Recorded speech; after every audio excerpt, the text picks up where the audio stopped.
중등일부를 담당하고 꽃씨를 담당하는 박영찬 목사라고 합니다.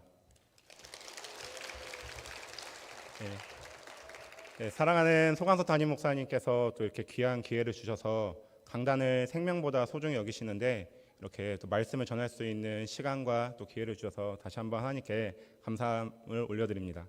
같이 담임 목사님과 오늘 드려질 설교를 위해서 같이 기도했으면 좋겠습니다. 부족한 종이 주의 말씀을 대언할 때 담임 목사님께서 전하시는 그 말씀처럼 전하여질 수 있도록 주여 이 시간 가운데 성령의 기름을 부어주시고 우리들의 마음 가운데 찾아와 주시옵소서. 담임 목사님께서 성경의 권위, 하나님의 말씀의 권위를 빗대어 말씀을 전하시는 것처럼 부족한 종이 말씀을 전할 때 하나님의 권위, 성경의 권위가 전하되게 하여 주시옵소서.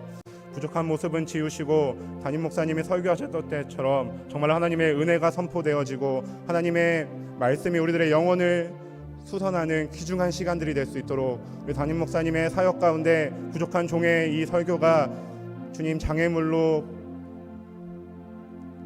사용되는 것이 아니라 정말로 하나님께서 우리 사랑하는 담임 목사님의 귀한 설교 사역 가운데 귀중한 도구로 사용되어질 수 있도록 오늘 이 드려질 예배 가운데 말씀 가운데 주님 도와주시옵소서.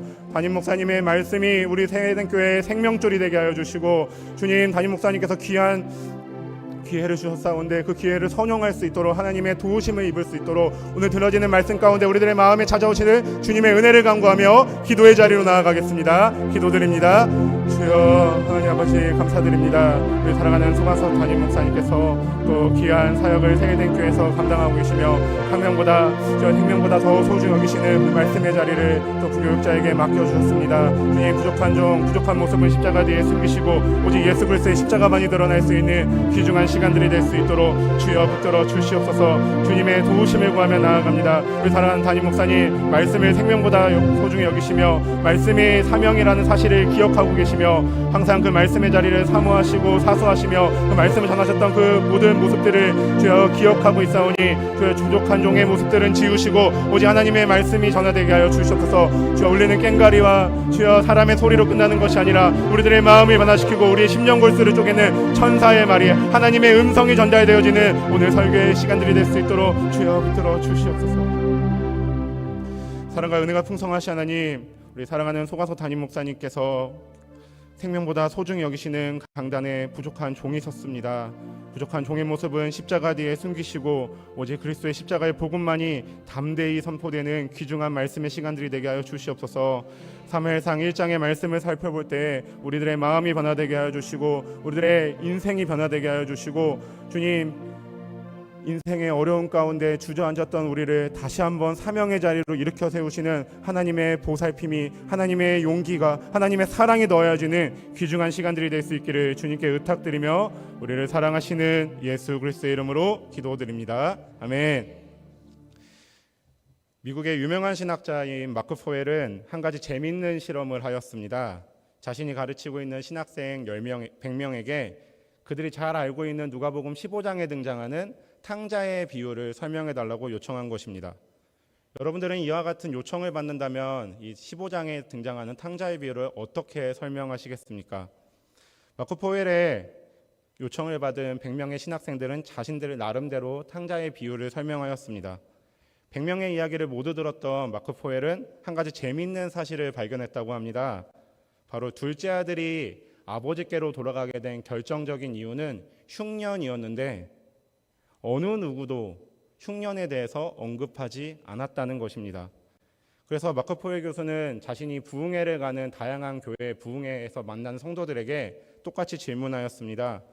누가복음 속에 등장하는 탕자의 비유를 나에게 설명해 주십시오. 100명의 성도들 중에 8명만이 그들의 이야기 가운데 흉년이라는 단어를 언급하였다고 합니다. 마지막으로 러시아 상테르부르크라고 하는 도시에 부흥회를 가게 되었습니다. 그리고 그곳에서 만난 50명의 성도들에게 똑같이 질문하였습니다. 그런데 놀랍게도 그 50명 중에 47명이 흉년에 대해서 언급하였다고 합니다. 어떻게 이런 차이가 등장하게 되었을까요? 미국에 있었던 신학생들과 성도님들은 흉년에 대해서 중요하게 생각하지 않았는데 왜 러시아에 있는 성도들은 흉년에 대해서 중요하게 생각했을까요?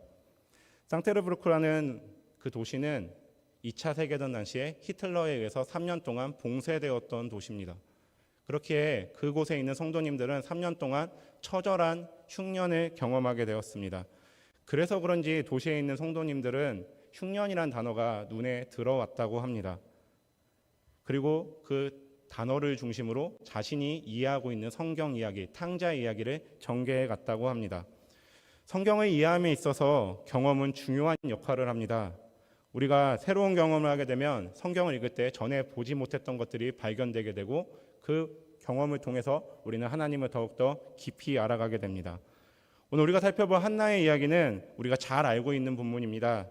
너무나 잘 알고 있는 본문이지만 하나님이 우리에게 주시는 말씀이 무엇인지, 그 뜻이 무엇인지 한번 살펴보고자 합니다. 오늘 본문은 이렇게 시작합니다. 사무엘상 1장 1절에서 2절입니다. 사무엘상 1장 1절에서 2절을 같이 한번 봉독하도록 하겠습니다. 시작. 행산지 라마다 소빔에 에브리임 사람 엘가나가 한 사람이 있었으니 그는 여로함의 아들이요 엘리우의 손자요 도우의 증손이요 숲의 현손이더라. 그에게 두 아내가 있었으니 한 사람의 이름은 한나요 한 사람의 이름은 브린나라. 브린나에게는 자식이 있고 한나에게는 자식이 없었더라. 아멘. 사무엘상은 엘가나라고 하는 사람의 족보로 시작합니다. 성경이 특정인의 족보로 그 성경을 시작할 때는 그 사람이 앞으로 이어질 이야기의 주인공인 경우가 많습니다. 그런데 엘가나의 족보를 살펴보면 그러한 기대감이 무너지게 됩니다. 왜냐하면 엘가나의 족보에는 소위 말하는 유명한 사람이 없기 때문입니다. 오늘 본문에 등장하는 그 조상들은 오늘 본문을 제외하고는 성경 그 어느 곳에서도 찾을 수 없는 사람들입니다.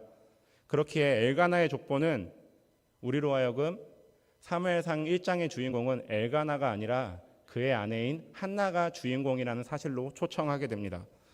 이어서 성경은 엘가나의 아내들을 소개합니다. 첫 번째 아내의 이름은 은혜라는 의미를 가지고 있는 한나입니다. 두 번째 아내의 이름은 열매가 무성한 가지라는 의미를 가지고 있는 브린나입니다. 이름 그대로 브린나에게는 많은 자녀들이 있었지만 애석하게도 한나에게는 자녀가 없었습니다. 자녀가 없는 한나에게는 하나님의 특별한 은혜가 필요했습니다. 당시 여자가 결혼을 하였는데 아이가 없다는 것은 심리적으로 불안하고 압박감을 느끼는 것을 넘어서서 그 이상의 고통을 수반하게 됩니다. 여기에 그 여인으로서의 한나가 느끼는 압박감을, 그 고통을 가중시키는 요인이 등장합니다. 바로 다른 아내였던 브린나의 핍박입니다. 브린나가 한나를 핍박한 이유에 대해서 성경은 다음과 같이 이야기합니다. 4절에서 5절에 등장하는데요. 엘가나가 여호와께 화목 제사를 드리고 하나님 앞에 예물을 드렸을 때 브린나와 그녀의 자녀들에게는 평소만큼 주었는데 한나에게는 2배로 주었다라고 이야기합니다. 보통 제사를 하나님 앞에 올려드리고 이스라엘 가정들이 모였을 때 그 제물들을 같이 나누고 먹는 그 식사의 자리는 화목의 자리고 평화의 자리고 기쁨의 자리가 되어야 됩니다. 화목의 자리여야 될 그 시간이 엘가나가 갑절을 나눠준 것 때문에 질투의 자리, 고통의 자리로 변질되었습니다. 왜 브린나에게 있어서 한나가 2배를 받았다는 것, 갑절을 받았다는 게 그렇게 화가 나는 일이었을까요? 5절은 엘가나의 그 행위를 사랑으로 연결시킵니다. 자녀를 많이 낳은 브린나였지만 남편의 사랑을 한나가 독차지하고 있다는 사실에 질투를 느끼고 있다는 것입니다. 그렇지만 질투를 느끼고 있는 브린나의 행동이 사뭇 이해가 되지 않습니다. 엘가나가 아무리 한나를 사랑한다 그래도 한나는 자녀가 없는 가련한 여인이지 않습니까? 그 여인을 얼마나 그렇게 악독하게 괴롭히는 것을 성경은 설명하고 있습니까? 그러한 여인을 집요하게 괴롭히고 핍박하는 그 여인 브린나는 희대의 악녀였을까요? 브린나의 행동을 이해하기 위해서는 신명기 21장 15절에서 17절을 살펴보아야 합니다. 제가 대표로 읽어보겠습니다. 신명기 21장 15절에서 17절입니다. 어떤 사람이 2 아내를 두었는데 하나는 사랑을 받고 하나는 미움을 받다가 그 사랑을 받는 자와 미움받는 자가 둘 다 아들을 낳았다 하자. 그 미움을 받는 자의 아들이 장자이면 자기 소유를 그 아들들에게 기업으로 나눌 날에 그 사랑받는 자의 아들을 장자로 삼아 참 장자 곧 미움받는 자의 아들보다 앞세우지 말고 반드시 그 미움받는 자의 아들을 장자로 인정하여 자기 소유에서 그에게는 2 몫을 줄 것이니 그는 자기의 기력의 시작이라 장자의 권리가 그에게 있음이라. 아멘. 이 율법에 따르면 엘가나는 브릿나에게 태어난 아들에게 갑절의 목, 즉 장자의 권리를 주어야 합니다. 그런데 엘가나는 매년 한나에게 갑절의 것을 주고 있습니다. 그렇기 때문에 브릿나는 자신과 자신의 자녀들이 상속권을 빼앗기는 것이 아닐까라고 하는 염려에 불안감에 시달리게 됩니다.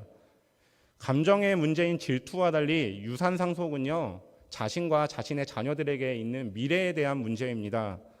이에 브릿나는 한나를 가련한 여인이 아니라 내가 없애버려야 될 적으로 인식하게 됩니다. 적으로 인식했기 때문에 극악무도한 핍박을 펼쳐갑니다.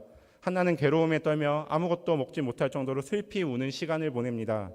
여기에 한나의 고통을 배가시키는 존재가 등장합니다. 누구인가요? 바로 남편인 엘가나입니다.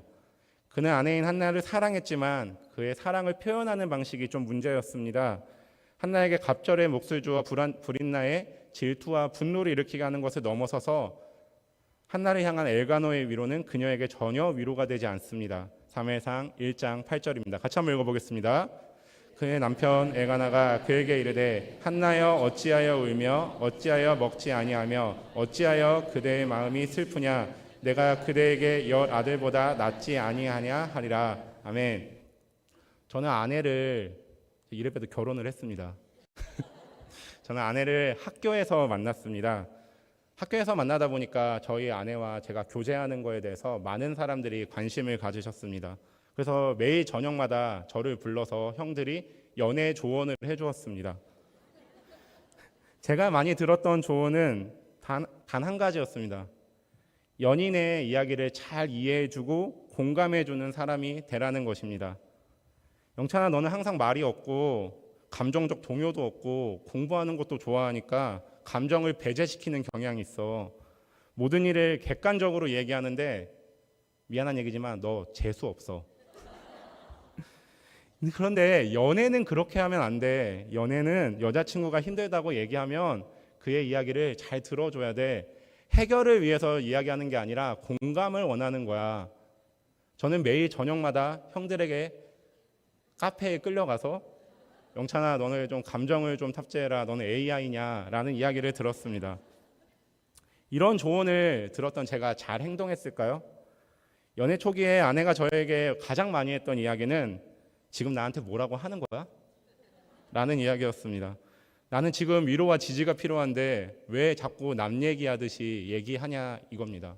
내 편이 돼줘야 되는데 왜 이렇게 감정을 배제하고 해결만을 우선시하는 상담사 역할을 하냐는 것입니다. 엘가나 또한 그러한 모습을 보입니다. 슬픈 마음에 밥을 먹지 못하는 아내에게, 하염없이 눈물을 흘리고 있는 이 아내에게 다음과 같이 이야기합니다. 당신은 어찌하여 먹지 않고 있습니까? 당신은 어찌하여 그대의 마음에 슬픔이 가득 차 있습니까? 지금 엘가나는 한나가 무엇 때문에 슬퍼하고 고통스러워하는지 모르고 있습니까? 아니요, 다 알고 있습니다. 그런데 이야기하는 것입니다. 너에게는 그 모든 상황을 이겨낼 힘이 있다. 이겨내라. 맞는 말이죠. 진짜로 맞는 말입니다. 남편은 아내한테 이렇게 얘기해서는 안 됩니다. 더군이 엘가나는 한나에게 어찌하여라는 단어를 지속적으로 사용합니다. 어찌하여라는 이 단어는요, 구약 성경에 있어서 그 사람을 책망하거나 꾸지람을 할 때 등장하는 표현입니다. 지금 엘가나는 지속적으로 한나를 압박하고 있는 겁니다. 너는 이겨낼 수 있어. 너는 이 모든 것들을 극복할 수 있어. 그러니까 행복한 생각을 해. 어찌 밥을 안 먹고 있어. 너의 그 힘들어하는 모습을, 그러니까 나까지 힘드니까 너의 슬픔을 나한테 전염시키지 마. 남편 맞나요? 저는 이 정도까지는 아니었던 것 같습니다. 한나의 입장에서는 자신을 잘 이해해주고 지지해줘야 될 남편조차도 그녀의 고통을, 그녀의 감정을, 그녀의 아픔을 공감해주지 못한다는 그 사실이 더 처절한 고통으로 다가왔을 것입니다. 이렇게 고통과 슬픔의 늪에 빠져있는 한나를 더욱더 힘들게 한 것은 타락한 종교 지도자였습니다. 힘들게 살아가고 있는 백성들을 살피고 목회해야 될 제사장들이, 영적인 지도자들이 한나에게 또 이스라엘 백성들에게 한 행동들은 사사기를 살펴보고 사무엘상을 살펴보면 파렴치한 도둑과 같은 모습들이었습니다. 그 시대는 제사장들이 하나님의 사랑과 은혜를 선포하는 시대가 아니라 어떻게 하면 나의 것을 많이 가질 수 있을까라고 하며 파렴치한 늑대로 변하던 시대였습니다. 실로의 제사장이었던 홈리와 비느하스는 성전에서 일하는 여인과 동침하기를 서슴지 않은 죄인이었으며 그들은 한나에게 영적인 위안을 주기보다는 그녀가 경계해야 될 위험 인물들이었습니다. 마지막으로 한나의 고통에 정점을 부과하신 분이 계십니다. 바로 하나님이십니다. 성경은 한나에게 불임이라는 단어를 사용하지 않습니다. 대신에 여호와께서 한나의 태를 닫으셨다라고 2번이나 언급합니다. 불임나가 한나에게 어떠한 저주와 핍박을 했는지는 성경에서 명확하게 이야기하고 있지 않지만 이 성경을 잘 살펴보면 불임나는 분명히 너는 하나님께 버림받은 존재이고 하나님이 너의 태를 닫으셨다라고 하는 독소를 서슴지 않게 했던 것만 같습니다. 이 말은 한나를 더욱더 깊은 절망으로 인도합니다. 세상의 모든 이들이 나를 오해하고 내 마음을 알아주지 못할지라도 나의 삶의 주인 되시고 나의 삶의 보호자 되시고 나의 모든 것이 되시는 그 하나님만이 나를 알아주시면 되는데 하나님조차도 나를 버리셨다라고 하는 주변의 그 이야기에 너무나 공감이 되는 나의 상황, 나의 처지, 이것이 한나를 가장 힘들게 한 부분이었을 것입니다.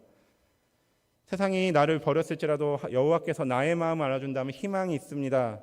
그러나 전능자가 나를 버리셨다라고 하는 그 이야기가 내 마음속을 가득 채우기 시작하면 인간은 절망할 수밖에 없습니다. 유일하게 자기 편이라고 생각했던 하나님마저 나를 버리셨다라고 하는 서슬퍼른 독설 가운데 한나는 절망의 밑바닥으로 떨어지게 됩니다. 이러한 한나의 비극은 당시 이스라엘 민족의 절망을 은유적으로 보여줍니다. 유대인들이 한나의 이야기를 시작하는 사무엘상 1장 1절에서 3절을 읽을 때 그들의 눈에 들어오는 단어가 3가지 있습니다. 첫 번째는 에브라임, 두 번째는 제사장, 세 번째는 두 아내입니다. 왜 유대인들은 이 단어들에 집중하였는지를 알기 위해서는 사사기의 내용을 알아야 됩니다. 사사기와 사무엘상은 역사적으로 연결되어 있는 성경입니다. 사사기의 마지막 에피소드를 한번 살펴보겠습니다. 사사기 19장 1절입니다. 같이 한번 읽어보겠습니다. 사사기 19장 1절입니다. 이스라엘에 왕이 없을 때 에브라임 산지 구석에 거류하는 어떤 사람이 유다 베들레헴에서 첩을 맞이하였더니 아멘. 사사기의 마지막 이야기는 이렇게 시작합니다. 에브라임 산지에 사는 레위인이 있는데 그 사람이 첩을 맞이했다는 것입니다. 그리고 사사기의 마지막 이 에피소드를 쭉 따라가다 보면 그 첩은 베냐민 사람에게 강간당하여 죽게 됩니다. 이 사건으로 인하여 이스라엘은 서로가 서로를 죽이는 전쟁을 하였다라고 사사기는 마무리됩니다.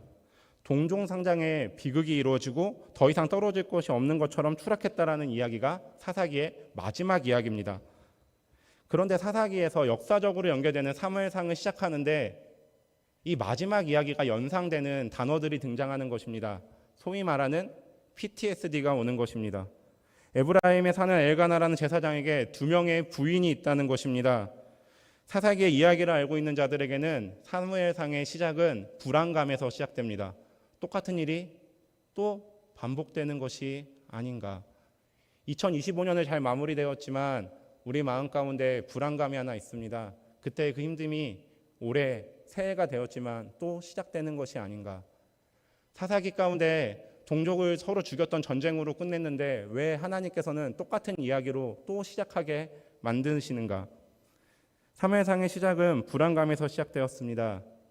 비극적이고 어두웠던 이스라엘 역사 가운데 엘가나와 한나의 가정은 또 다른 비극을 유발시키는 것이 아닌가에 대한 긴장감이 지속적으로 깔려 있습니다.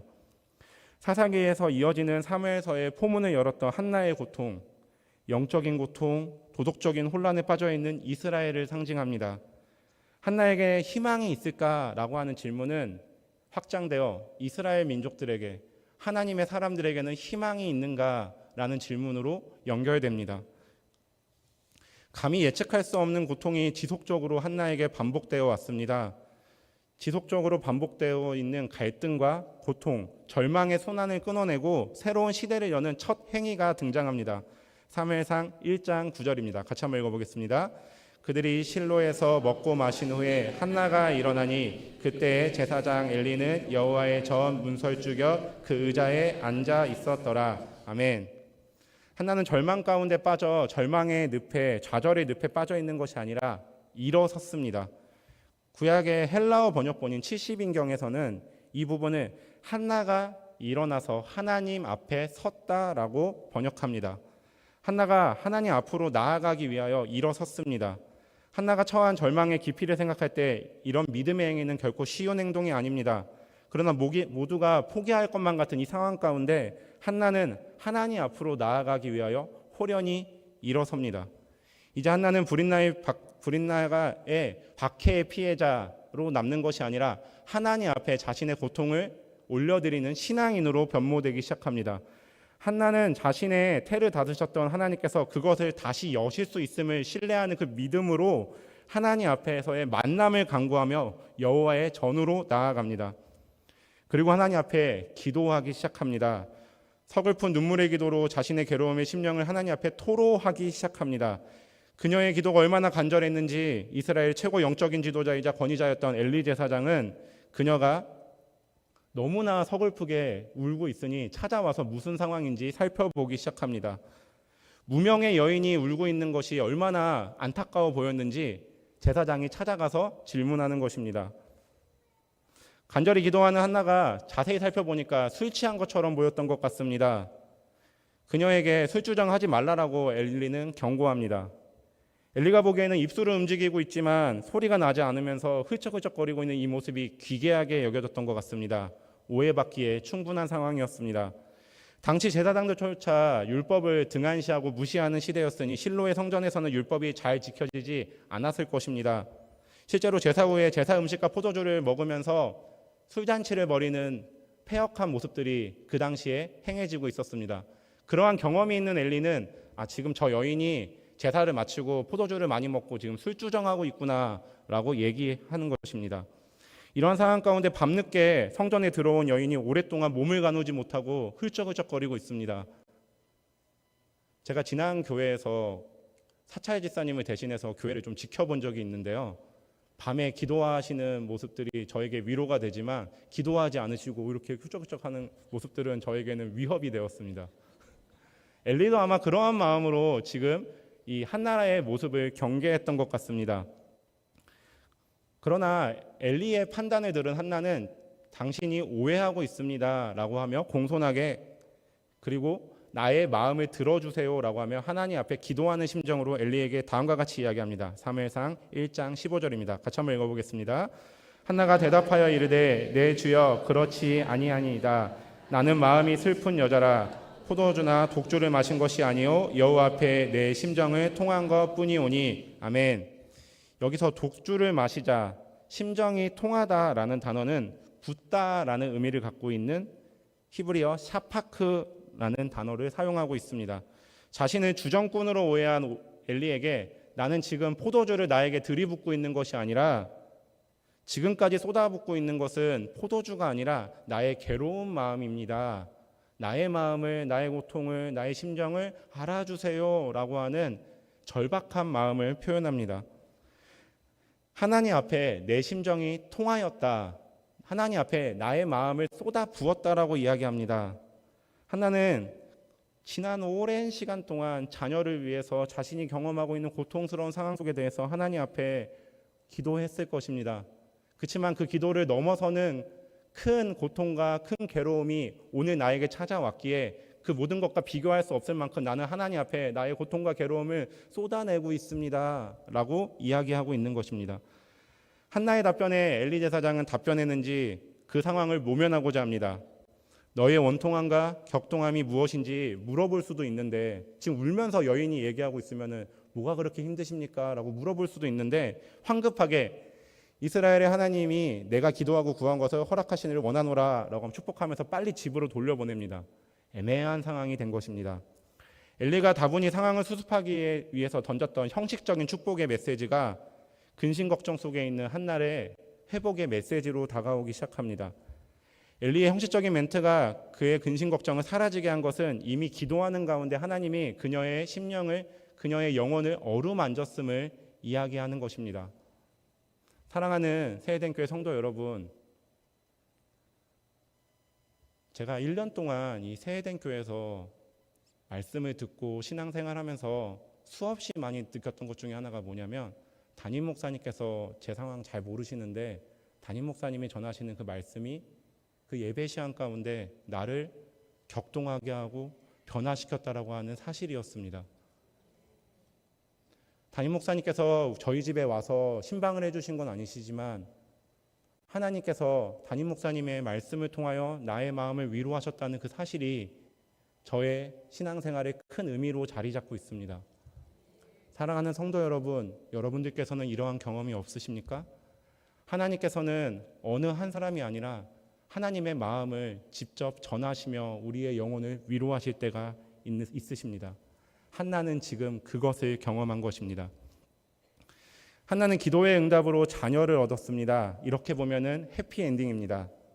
그런데 한 가지 이해 안 되는 장면이 등장합니다. 그토록 원하고 어렵게 얻었던 아들 사무엘을 하나님 앞에 드리겠다라는 것입니다. 전 처음에 이 모습이 잘 이해가 되지 않았습니다. 하나님께서 자녀를 주시면은 그 자녀를 당신께 드리겠습니다. 뭔가 하나님 앞에 거래하는 것처럼 느껴졌기 때문입니다. 정말로 한나가 하나님 앞에 거래하였다면 한나는 그토록 어렵게 얻었던 아들을 사무엘에 대한 아쉬움이 있어야 되는데 너무나 의연하게 너는 하나님의 자녀다라고 하며 쿨하게 제사장으로 키워갑니다. 어떻게 하면 즐겁게 자녀의 삶을 하나님 앞에 드릴 수 있는가? 이것이 저의 궁금증이었습니다. 오늘 본문은 한나가 고통 가운데 울부짖었던 기도가 있었다라고 이야기합니다. 그렇다면 기도를 통해서 한나가 깨닫게 된 것이 하나 있다는 것입니다.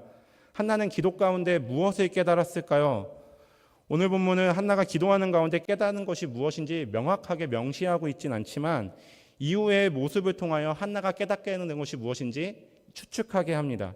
사무엘상 1장 28절입니다. 제가 대표로 읽어보겠습니다. 그러므로 나도 그를 여호와께 드리되 그의 평생을 여호와께 드리나이다 하고 그가 거기서 여호와께 경배하니라. 아멘. 한나는 고통 가운데 하나님께 울부짖었습니다. 그 고통이 무엇이었습니까? 자녀가 없는 고통, 자녀가 없기 때문에 다른 이들에게 조롱받고 비난받는 걱정 근심 많은 인생이었습니다. 그런데 이 고통을 가지고 기도의 자리로 갔을 때 한나가 깨닫게 된 것이 하나 있습니다. 나는 자녀가 없어서 기도하러 왔는데 하나님에게는 하나님을 아는 사람 한 명이 없어서 하나님도 마음 아파하시는구나 라고 하는 하나님의 마음을 깨닫게 된 것입니다.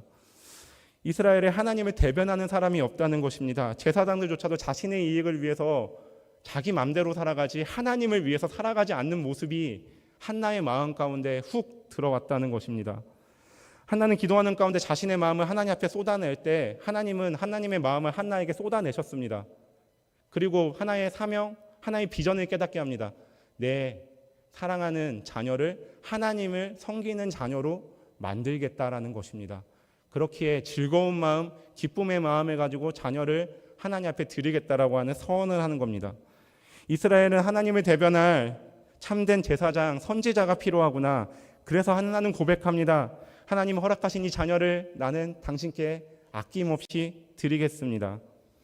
제가 대학생 때 건강한 가정에 대한 수업을 들었습니다. 그때 교수님은 저에게 이렇게 질문했습니다. 영찬 학생은 어떤 부모가 되고 싶어요? 왜 저한테 그런 질문을 하셨냐면요. 그건 아동학과 수업이었는데 그 수업에는 28명의 여학생이 있고 남학생 저 혼자 있었기 때문입니다. 저는 그 수업에서 부모님이 어떤 부모가 되고 싶냐는 질문에 다음과 같이 얘기했습니다. 저는 자녀들에게 자유롭게 피자를 사줄 수 있는, 그리고 그 피자를 같이 먹을 수 있는 아빠가 되고 싶습니다 라고 이야기했습니다. 저희 아버지는 제가 어렸을 때, 태어났을 때 경기도 부천에서 교회를 개척하셨습니다. 저는 개척교회에서 자랐는데 어린 시절에 친구들이 피자가 맛있다라는 얘기를 저한테 해준 겁니다. 그래서 아버지께 피자가 먹고 싶다는 얘기를 했습니다. 근데 아버지는 그 이야기를 듣고 고민이 많으셨던 것 같습니다. 피자를 사줄 돈이 없으신 건 아니셨지만 개척교회 목사가 지금은 피자 스쿨 막 이렇게 저렴한 피자가 아니라 그때 다 피자헛 막 이렇게 비싼 피자였잖아요. 그런 막 2만 원, 3만 원 넘는 그 피자를 개척교회 목사가 먹으면은 성도님들이 어떻게 생각하실까 그게 조금 걱정이셨던 것 같습니다. 그래서 저를 단둘이 하시면서 영찬아 피자 사러 갈 건데 개척교회는 동네 교회잖아요. 동네에서 성도님 만나면 피자 먹으러 간다는 얘기 하면 안 돼. 되게 쉬운 얘기잖아요. 너의 입을 잠깐 단속하여라. 저는 그 사명을 가지고 문 밖에 나가자마자 권사님을 만났고 권사님께 피자를 사 먹으러 간다라고 얘기를 했어요. 이 에피소드의 결말은 착한 아이를 바라보는 아버지의 배려 깊음이 아니라 아버지와 약속을 지키진 아들에 대한 처절한 승부입니다. 아버지께서는 그 자리에서 다시 들어가셨고 저는 그날 피자를 먹지 못했습니다. 개척교회의 목사 아들로서 경제적으로 풍성하지 못한 것보다 저를 더 힘들게 했던 건요, 주변 사람이 저를 지켜보고 있다라고 하는 시선의 압박이었습니다. 모든 이들이 목사 아들인 저를 지켜보고 있다는 사실이 때로는 저를 숨막히게 했습니다. 제가 무슨 고민이 있다고 하면 그날 저녁에 아버지가 저를 부르십니다.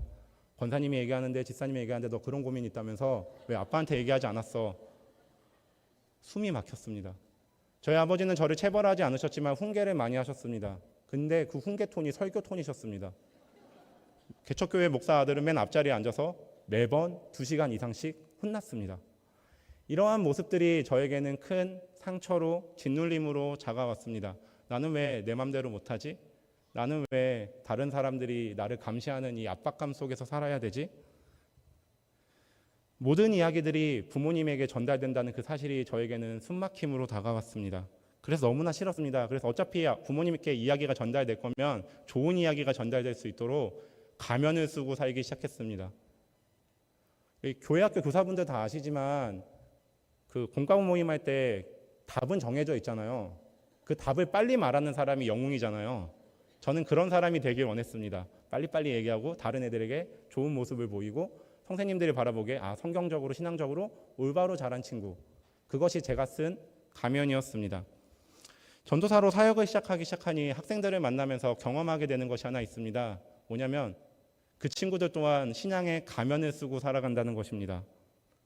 자신들을 지켜보고 있는 부모님, 부모님의 친구인 선생님, 그리고 구역 모임마다 비밀을 보장하지 않고 알고 계시냐라고 이야기하는 정보 교류의 구역 모임. 이 아이들은 그것을 바라보며 숨막혀 하는다는 사실을 제가 느끼게 되었습니다.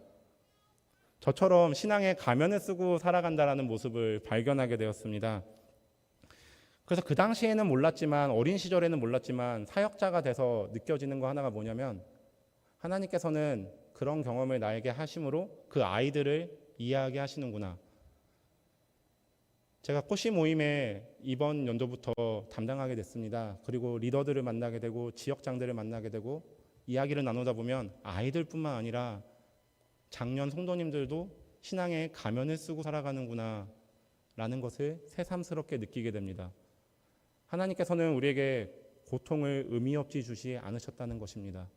그리고 그것을 기도의 자리로 나아가 하나님 앞에 고백할 때 그것을 사명으로 바꿔주신다는 사실을 저는 새삼스럽게, 분명하게 느끼게 되었습니다. 제가 성도님들이랑 이야기하다 보면 자주 듣는 이야기가 하나 있습니다. 목사님이랑 이야기하다 보면 마음이 좀 편해져요. 제 이야기 잘 아시는 것 같아요. 왜 이런 배려감, 왜 이런 이해도가 있을까요? 제가 처절하게 교회에서 생활해봤기 때문이 아닐까라고 하나님 앞에 감사의 기도 제목으로 올려드립니다. 사랑하는 새해된 교회 성도 여러분, 현재 여러분은 어떠한 고통을 겪고 계십니까? 나에게 왜 이러한 고통이 찾아왔는지 감당이 안 될 때가 오늘 이 순간이 아니십니까? 고통은 하나님의 마음을 알게 되는 통로가 됩니다. 우리는 그 자리에서 하나님도 동일한 문제에 아파하고 계심을 깨닫게 됩니다. 내가 재정적인 부분에 고통을 겪고 계십니까? 하나님께서는 재정에 자유하지 못한 이들을 하나님의 복음으로 자유하게 만들기 위하여 우리를 사명자로 세우신 것입니다. 내가 관계의 문제 때문에 눈물 흘리며 하나님 앞에 신음하고 계십니까? 관계가 주인이 되어서 하나님을 알지 못하는 이들에게 하나님의 주인 되심 로드십을 알려주기 위하여 우리를 사명자로서 그 고통을 겪게 하신 것입니다. 그리스도의 십자가 분명한 고통입니다. 그러나 그것은 이 세상을 치유하기 위한 하나님의 사명이셨습니다. 여러분의 고통, 여러분의 십자가는 무엇입니까? 그 십자가를 통해서 하나님의 마음을 깨닫기를 바랍니다. 그곳에서 우리의 사명이 시작되는 것입니다. 우리가 경험하는 고통들을 이 예배의 자리에서, 기도의 자리에서 쏟아내시기를 바랍니다. 우리가 쏟아내는 이 고통은 나만의 고통이 아니라 하나님의 고통, 하나님의 마음이란 사실을 우리는 깨닫게 됩니다. 그리고 이제는 하나님의 허락하시는 사명의 자리에서 하나님의 뜻을 실천하시기를 주님의 이름으로 축복드립니다. 2026년이 시작되면서 주보를 통해서 2026년에 사명자들의 명단이 전달되었습니다. 2026년 사명자 명단에 내 이름이 들어갔다고 해서 끝나는 것이 아닙니다. 명단이 기록되어졌다고 해서 끝나는 것이 아닙니다. 우리는 사명을 감당함으로 하나님께서 기억하시는 사람이 되어야 됩니다. 하나님이 기억하시는 사명자가 되어야 됩니다.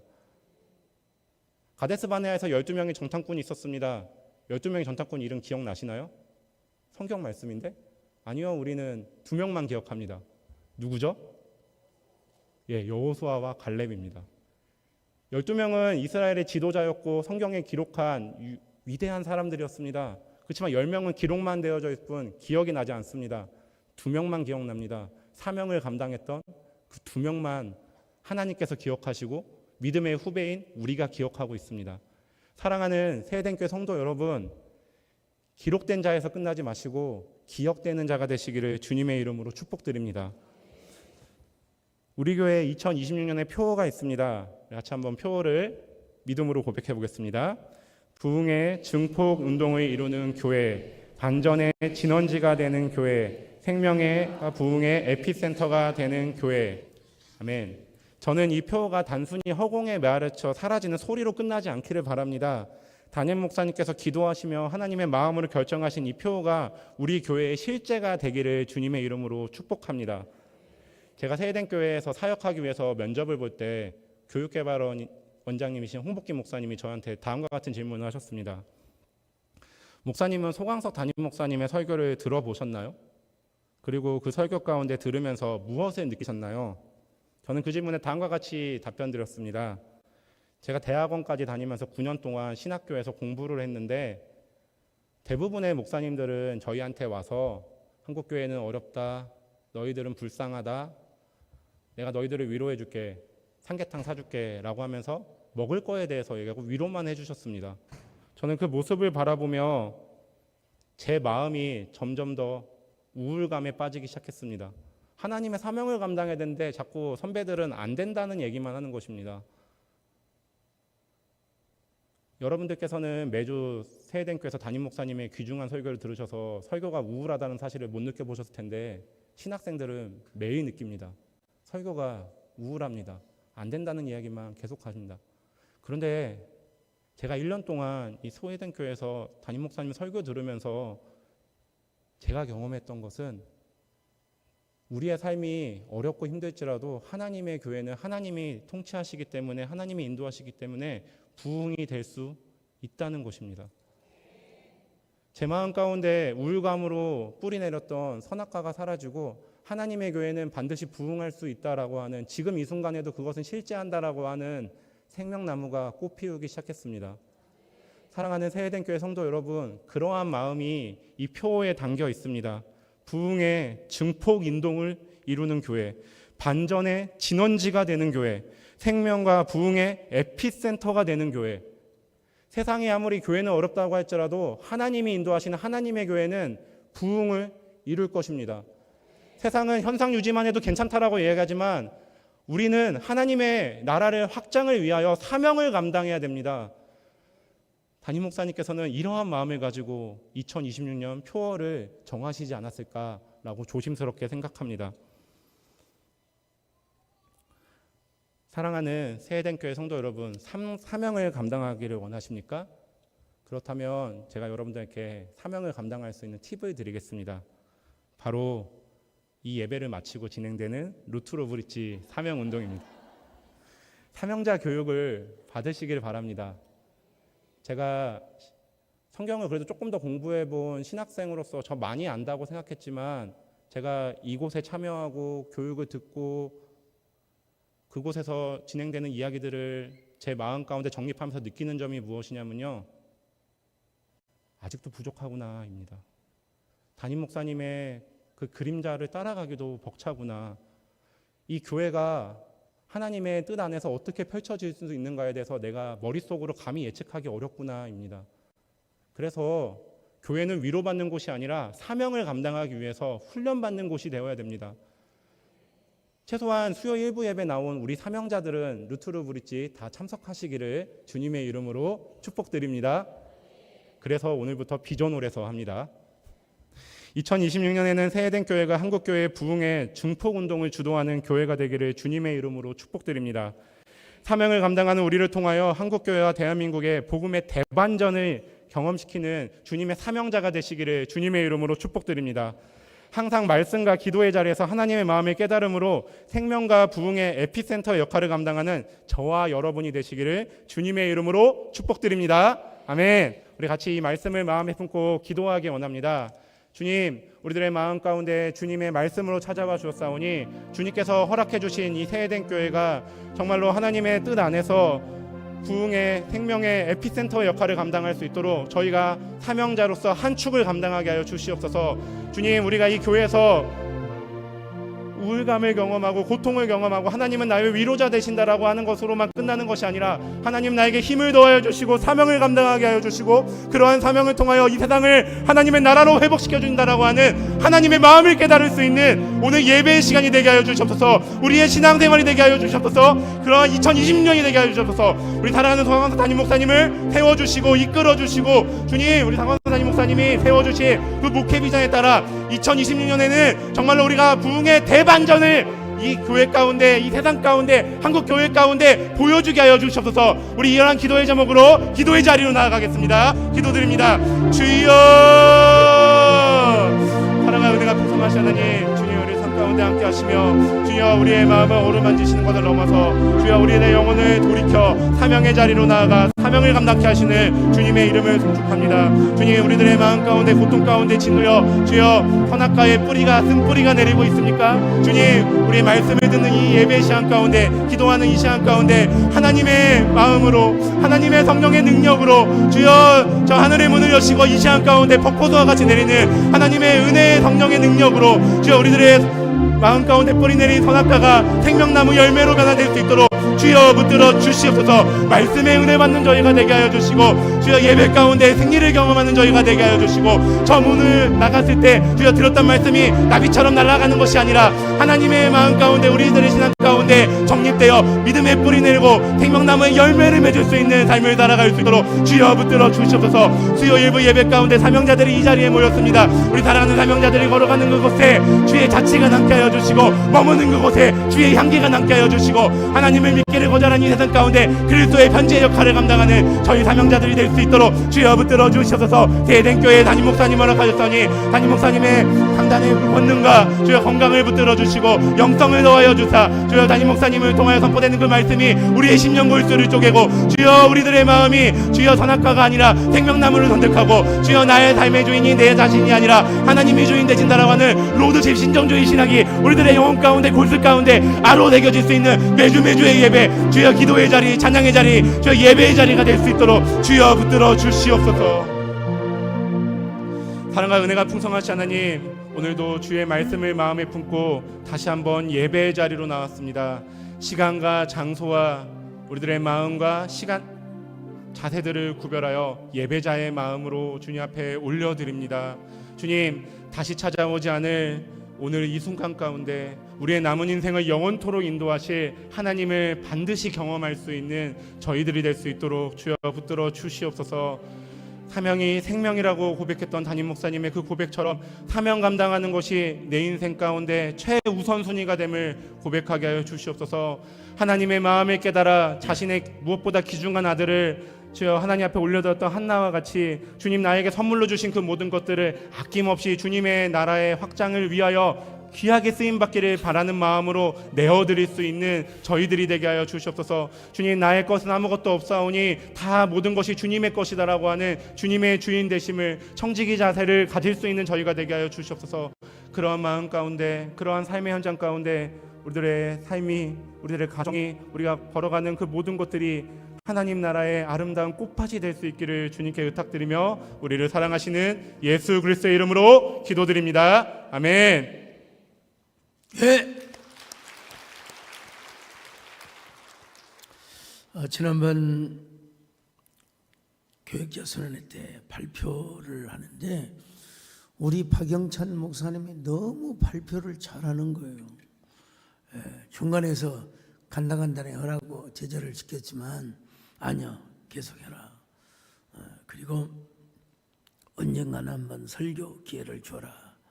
그랬는데 좀 그때 발표하듯 설교를 좀 했으면 얼마나 좋았을까 생각이 들기도 합니다. 박영찬 목사님의 얼굴을 보면 언뜻 좀 어둡게 보여요. 그죠? 눈도 살짝 깔아내리고 왜 그런가 오늘 보니까 피자를 못 먹어서 그런 것 같아요. 그 피자를 많이 좀 아버님께서 오늘 내가 피자값 드릴게. 피자값 드릴게. 왜 그 사람들의 얼굴이 그렇게 구겨지고 막 처지고 그러냐면은 구기자차를 많이 먹어서 그런데요. 구기자를 먹으면 어쩔 수 없이 얼굴이 구겨진대요. 근데 피자를 먹으면 얼굴이 확 펴진다는 거예요. 자, 우리 세든 평신도 사역자입니다. 사역자가 아니라 좀 제대로 치세요. 세든 평신도 사역자를 양성하여 하나님 일꾼으로 세우는 뉴트로 브릿지 교육이 오늘부터 새롭게 시작이 됩니다. 비전홀에서 있다고 합니다.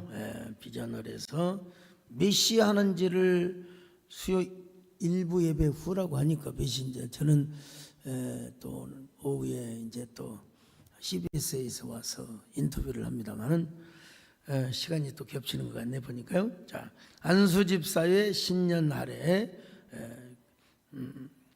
또 여기도 비전홀에서 있겠죠? 오후 5시 이재원 목사님의 집회와 성경적 교리생활 시즌4가 시작이 되고요. 세마 비전스쿨 장학생이 금요일까지 카나다 비전 트립을 하고 아마 토요일 날 오게 될 겁니다. 여러분 많이 기도해 주시기 바랍니다. 청년부에서 국내 단기 선교가 돌아오는 24일까지 제천 지역에서 진행합니다. 많은 기도 부탁드립니다. 유옥래 성도님 오늘 새로 오셔서 진심으로 감사합니다. 자, 우리 하나님 감사합니다.